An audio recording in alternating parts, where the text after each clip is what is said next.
I grew up in a small town in northern New England. It was in a house from the 1800s that was once a tavern frequented by coaches on the way to Canada. Our house was the only property at the end of a steep dirt road that snaked into the woods.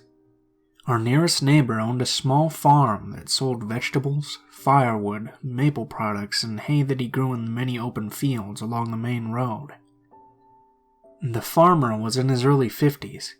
He had a younger brother in his late 30s who operated a small sawmill about a mile from our house. I remember him as being nice, handsome in retrospect, tall and lean with a deep tan and a broad smile. Like anyone in a small town, we got to know of him through chance encounters around town and gossip passed down from friends and acquaintances. Most of the gossip centered around his rapid turnover of girlfriends and the strained relationship he had with his brother, our neighbor. He had a large Airedale Terrier named Maple that was always wandering around the road and patrolling the farm. She escorted me when I walked home from school and joined me when I went exploring in the woods. I was nervous around big dogs, but I loved animals and was flattered that she was so protective of me. He often drove past in his pickup when I was walking home from school or the library. It seemed like each time he idled the truck to say hi, he'd extend a different invitation. Sometimes he'd invite me to come visit and help him plant in his greenhouse. Other times he'd offer to show me the sugar house he shared with his brother. He had a man-made pond behind his house, and beginning in the early summer, he'd remind me that my parents and I could come swim in it any time. I didn't think his behavior was really strange at all. I was a sheltered 10-year-old girl and painfully shy, especially around men. The only reason I didn't take him up on any of his invitations was because talking to adults in general made me nervous. It made me trip over my words and sound amazingly stupid. That summer, the afternoon heat reached a dizzying peak, and I started making the dusty trek to his house to cool off in the pond. I had a hideous lime green Land's End one-piece that I hid under shorts and a t-shirt until I could change in the privacy of the beech trees by the pond. The first few times I went swimming, I wasn't even aware of him being home. The house was dark and quiet, and I just assumed he was working. After each swim, I had to walk back up a steep hill through tall grass that hid the pond from the road. There was no way to get back without cutting through his backyard. As the summer wore on, he was home more and more, and began to block me on the path to give me gifts. Quarts of maple syrup, sunflower seedlings from the greenhouse. I didn't think much of it because he always told me that the gifts were for me to share with my parents. Still, I'd never told either my mom or my dad about him, because technically I wasn't supposed to walk that far away from home. One day I stayed at the pond late into the evening. As I was walking back up past the house, he came out from the darkened screened porch that overlooked the pond. He seemed feverish. The whites of his eyes were unusually large and bright. He put his hand on my shoulder and gripped it hard. He said that I looked tired and that I should come back inside and have a snack, and then he would drive me home. He tried steering me inside the house, and I started fumbling for excuses. I told him that I had to get home before dark, or my mother would ground me and I wouldn't be able to swim at the pond anymore. His face darkened, but he relented. He said that at the very least he should drive me back home. I was hot and exhausted, and his grip was far too strong to resist as he guided me to the truck. Almost immediately after I climbed into the passenger seat, Maple appeared from nowhere and leapt into the cab. He scolded her and tried shooing her away. That was the first time I had ever seen him genuinely angry, so much so that the muscles of his jaw roped under his skin. Maple ignored him, sitting on the floor by my feet and resting her head on my lap the whole ride back to the top of my dirt road. That was the last time I went swimming at his pond. One night that October, driving back from a fair with my parents, my dad's cell phone rang. For a while they didn't say anything at all. Then he began to speak in a low, anxious tone with my mother. I couldn't make out what they were saying from the back seat. I finally wrenched the story from my father after days of prying. The man had died in an accident at the sawmill. His leg had been nearly severed at the thigh and he had bled out. Nobody had heard his cries for help. It wasn't until several years later that I unearthed the whole truth. When the police came to his house to help, they found a huge collection of child pornography. To this day, I still wonder if he would have driven me home if Maple hadn't jumped into the front seat of the truck.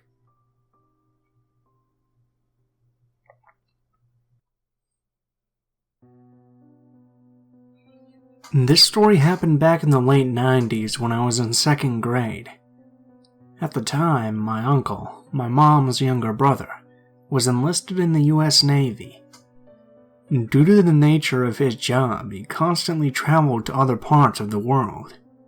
He was frequently stationed in different countries, sometimes for years at a time. Since he was usually so far away, my family didn't get to see him very often. My mother and him were very close, and I had a special relationship with him as well. Every time he visited to a new place, he would send me a gift, something like a magic lamp from Saudi Arabia, castanets from Spain, rosary beads from Notre Dame, and so on. He was always a lot of fun, and I treasured the time that we spent together. In this particular year, he received some time off and informed us he would come stay with us for the holidays. I was beyond thrilled to be able to see one of my favorite relatives. One day, while both of my parents were at work, he decided to take my brother and I to a nearby mall. At the time, my brother was 12 and I was 7. We had a good time going to the various stores, getting lunch and watching skateboarders in an indoor park.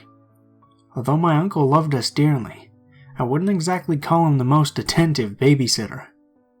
While the three of us were heading out, my brother and uncle were much further ahead of me. Both of them walked extremely fast and seemed to be engaged in their conversation. Being a very small girl for my age, combined with having Lyme disease, made it difficult for me to walk at their pace. As hard as I tried to catch up with them, I only seemed to be falling further behind. Suddenly, from the left side, I felt someone grab me. It happened in an instant, and my mind raced while trying to process what was happening. Looking up, I saw him, a face that I recall clear as day 20 years later. He was an old man, perhaps late 70s, but his face was horribly disfigured. All of his skin hung low and poured over his other facial features. What I remember most was his nose, which was more of a giant tumor so large that it covered his entire mouth. Looking back at it now, it's pretty clear that he had Elephant Man disease. The man didn't say anything to me. Instead, he crouched down to my level and put his face just inches in front of mine. He made the most intense eye contact I've ever experienced. Both of his hands were wrapped around my arm so tightly that I winced in pain. Abruptly, he began to shake me, as if forcing me to look at him. I was so paralyzed in fear that I couldn't make a sound.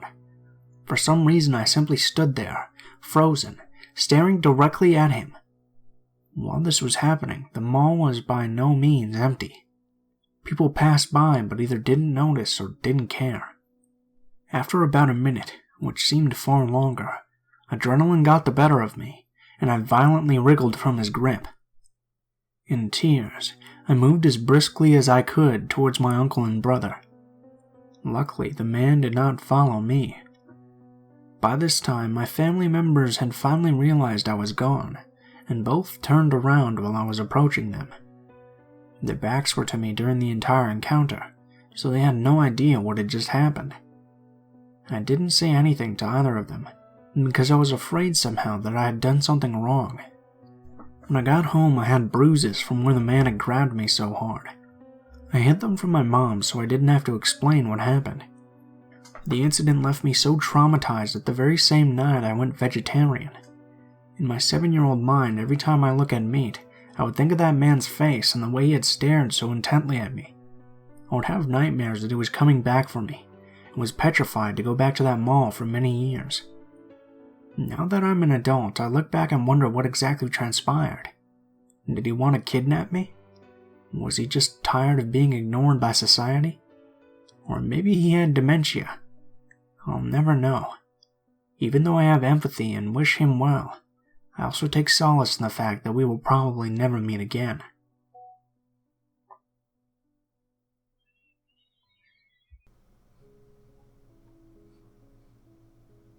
Hey y'all, I'm posting this story as it recently became relevant in my life again. I had a bit of a bizarre upbringing, and I've spent the last 5 years of my life consulting uncles, aunts, and my dad about what really happened when I was growing up. I have an older brother, and I was born in Arizona in the early 90s. My mom and dad basically got together because my brother was conceived a few months into their relationship, and they were in their early 30s, so it just made sense. My dad swears up and down to this day that my mom was, for all intents and purposes, very normal before I was born. But something shifted after we moved to Utah for a job my dad had taken, when my brother and I were me, 1, and 2, him. From what I understand, things were pretty innocent at first. My mom had made the decision to be a homemaker, and at some point she got pretty lonely and started penning elaborate calligraphy-style letters to both her and my dad's extended family members. My uncles and aunts really liked it at first. However, there came a point when they stopped responding to them because my mom became a born-again Christian, and the content of the letters increasingly revolved around that. And this really set her off. She became incredibly paranoid and accused my dad of cheating on her, and her family and his family of deliberately trying to cut her out of our family. It escalated into some pretty massive fights between my parents, some of which I do actually remember. And one day when I was around 4 and my brother was around 5, my mom served my dad with divorce papers and asked him to remove himself from her house. And they agreed to meet up to divide possessions. When my dad arrived at the house to catalog property, not only was my mother not there, but my brother and I were missing, as well as the car he had purchased with the equity on their house. All of my brother, mom, and I's clothes and personal belongings were nowhere to be found. My recollection of this is hazy, but I have grainy memories of the drive to Texas. It was the middle of the night and raining heavily, and I cried a lot because I couldn't see through the fog out of our car windows. Now, just a little context here, and I promise this will all come together. My mom was married 3 times. Her first marriage was to help a friend get his green card. Her second marriage was to one of her closest friends, we'll call him George. Her third marriage was to my father, who we'll call Jeff. And George was the love of my mom's life, but early into their marriage she discovered that he was involved in an elaborate fraud and embezzlement scheme with the credit union for which he worked. She actually reported him to the police because he had started involving her social security number in the scheme. He was arrested, and oddly, my mom bailed him out. When his court date arrived, he had long fled the state, and George moved to Waco, Texas, where he worked at a furniture stripping store for cash. He was a fugitive from justice until the day he died. I'm sure you see where I'm going with this. My mom essentially kidnapped my brother and I and drove us 20 hours across 3 state borders. Also, this was very recently post-Branch Davidian's compound siege, so it wasn't exactly the most family-friendly place to live. I asked my dad if he filed a police report. He said that he did, but that the police didn't take him seriously. And this was around the time that people were on super high alert about kidnappings, and he believes that the police department just didn't see a mom kidnapping her own kids as a priority. We moved into a small yellow house with George and his entire extended family that had a nasty fire ant infestation and a caved-in roof in the kitchen. During the day, my brother and I went to elementary school. At night, we worked in the furniture stripping shop that George worked at. George was a raging alcoholic, and also physically abusive. Our time with him came to an end one night when I was almost 6 years old. I awoke to my mom screaming for help, and when I ran out into the living room, encountered George beating the shit out of her. My brother and I called the police. George fled, and an officer took my mom's statement. The next day, with no warning or communication, my mom packed us up in the car again and drove us back to Arizona. Apparently, she showed up with us on my dad's doorstep. A lot of other unpleasant shit happened after my dad briefly got back together with my mom. She really buckled down on the religious nuttery, and he stayed with her for about 3 years. He broke down after she forced him to attend weekly meetings that are usually court-ordered for sexual predators, all because she found out he looks at porn. The last thing she ever said to him, standing over him as he knelt in the yard pulling out weeds with a butter knife, was, "Do you feel cleansed, Jeff? Do you feel the Lord working?" We weren't allowed to celebrate holidays or birthdays growing up. After my dad left, my mom used positively medieval methods to punish and discipline my brother and I. Beaten with the buckle side of a belt, forced to consume bars of soap and sticks of deodorant. She would rip up our homework and steal my car keys, convinced both of us that our extended family hated my brother and I, and alienated us from them. The list goes on. Sometimes I would wake up in the night to find her standing over my bed whispering Old Testament Bible verses at me. Finally, when I was around 17, she kicked me out of the house while screaming scripture at me, calling me a drug-out old whore. As an adult, I observed her do some unsettling things, like putting down multiple perfectly healthy dogs, faking medical emergencies so that I would visit her, and putting up mass amounts of pictures of George all over her house. As I said at the start of this, I've put a lot of time into talking with my relatives, mostly my dad and my mom's siblings, all about what transpired. A few months ago, I confronted my mom about the kidnapping. I asked her if she knew what she did, and her response chilled me. She smiled, looked me in the eye for about 10 seconds with the most emotionally dead expression I've ever seen, and said, "Kind of." I realize this isn't the scariest thing in this sub, but after that I made the decision to go no contact with my mom. Almost anyone who's ever gotten close with her believes she's a diagnosable sociopath. It's been a long time coming, and I do hope I never meet her again. Happy Mother's Day.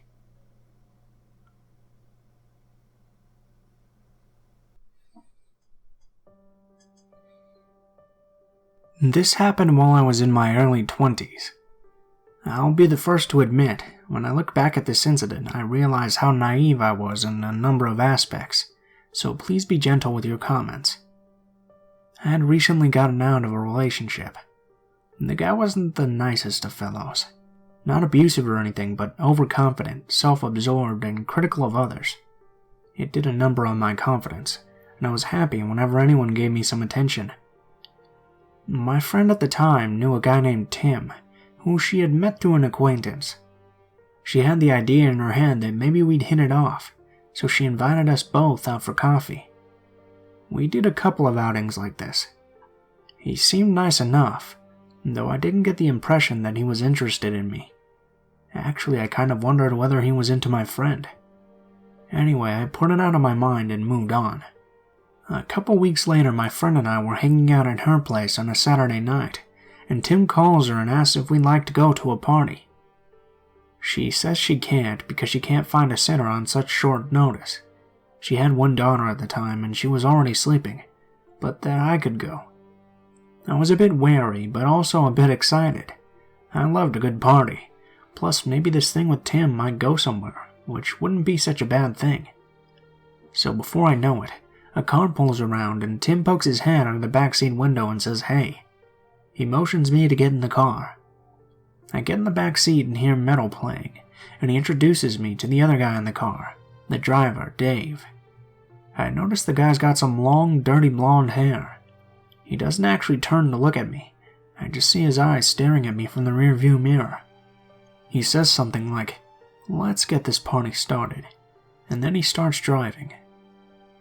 Tim immediately starts kissing me, and while I don't particularly want to be kissed, I don't reject it. I kiss him back. I should say that I'm an extremely passive person, and I kind of just went with it. What made the whole thing even creepier was that the whole time I feel Dave's eyes on me. Sure enough, I look in the rearview mirror, and he's staring right at us. In fact, every time I look, he's staring at us or shifting his gaze from the road onto us. He turns up the music and starts speeding, making sharp turns and making weird comments. I was getting really freaked out by Dave, and I told Tim to tell the guy to slow down and stop staring at us. Tim did, but Dave just ignored him. Dave just kept driving for what seemed like forever, and I noticed we were going to a rural area outside the city. I felt like I was part of some bad after-school special, and Dave was scaring the shit out of me. I said to Tim that maybe I should go home, but he insisted that we were almost at the party. We finally arrive, and I realized that I have no idea where I am. I haven't been paying attention to where we're going. We go inside the house and I feel an eerie vibe as soon as we enter. I see about 10 or 15 men between their 20s and 30s, drinking and standing or sitting around. They all turn to stare as we enter the house. I feel very unsafe at that moment, as I'm alone with all these strange men who are just staring at me. Tim offers me a drink and I decline, keeping in mind that someone could easily slip in something to the drink. In fact, I'm offered a drink by several men at different points during the night, and I decline each time. The most disturbing moment during the night was after Tim had disappeared for a long period of time. I was sitting away from the group trying to keep a low profile, when Dave and a few guys came over and formed a little semicircle around me. Dave said, "So when are you going to put out?" I said, "Excuse me?" He repeated himself and said, "That's why you're here, isn't it?" I saw a guy who for some reason looked like someone I could trust. I asked if I was going to be okay and if I should worry, and he said something like, "Yeah, some of these guys are dicks, but you'll be okay if you stick with Tim." And then he says, "Do you want a drink?" I declined and at that point found Tim. I said that I wanted to not be around all these guys anymore. We went to what I presume was his room. He spent the next 2 hours trying to progress past making out, and I at each point blocked his attempts. He eventually gave up and we went to sleep. When we woke up, everyone else was gone, and it was just Tim and I. I asked him to take me home and that's the last I saw of him. There were a lot of choices I made that night that weren't very smart. I could have tried to make a greater attempt to leave the house, though I didn't have a phone and didn't know where I was. I was also a bit nervous about how Tim or Dave might react if I attempted to flee. I also probably shouldn't have gone into Tim's room either, but for some reason in the moment, that felt safer than being amongst all those strange men. I'm not sure if I was in real danger or not, but my intuition was telling me that it was a real possibility and to keep my guard up.